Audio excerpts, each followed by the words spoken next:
মানুষের রাগ, ক্ষোভ কিংবা জেদ কতটা কঠোর হতে পারে তার একটি উদাহরণ সাবু মণ্ডল। প্রায় ১৬ বছর আগে চুল না কাটার প্রতিজ্ঞা করে সেটা এখনও ধরে রেখেছেন ৪০ বছর বয়সী সাবু।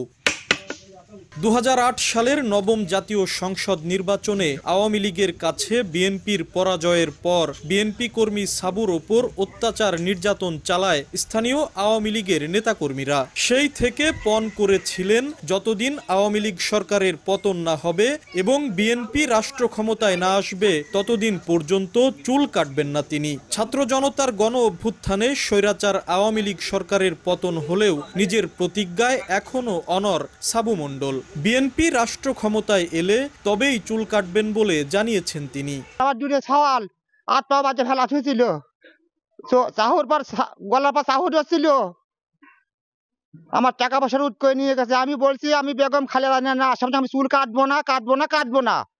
তাতে নেত্রী বেগম হাসিনা যদি আমার মারিয়েও ফেলায় আমি চুল কাটতে পারবো না। আমার খুব আয়নানি করছে। আমার নেত্রী বেগম খালেদা জিয়া নির্বাচনে জিতলে আমি চুল কাটবো ছাড়া কাটবো না।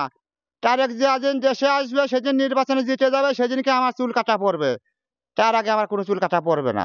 নিজের স্ত্রী, সন্তান, পাড়া প্রতিবেশী এমনকি স্থানীয় বিএনপির নেতাকর্মীরা অনুরোধ করেও সাবু মণ্ডলের চুল কাটাতে পারেননি।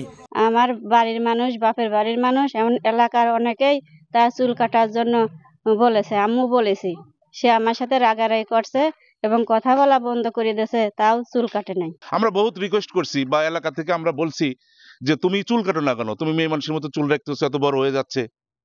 কিন্তু ও প্রতিজ্ঞা করছে যে বিএনপি সরকার গঠন না করা পর্যন্ত, আগামী বিএনপি ক্ষমতায় না আসা পর্যন্ত আমি চুল কাটবো না। আশা করতেছি সামনে নির্বাচনে আমার দল বিএনপি ক্ষমতা আসবে, ক্ষমতা আসার পরে আমার ছোট ভাই সাবু মাথার চুল কাটবে। পেশায় কাঠমিস্ত্রি সাবু মণ্ডল রাজবাড়ীর কালুখালী উপজেলার দয়রামপুর গ্রামের বাসিন্দা। বাংলাদেশ জাতীয়তাবাদী দল বিএনপির একজন একনিষ্ঠ কর্মী তিনি। আশিকুর রহমান, সময় সংবাদ, রাজবাড়ী।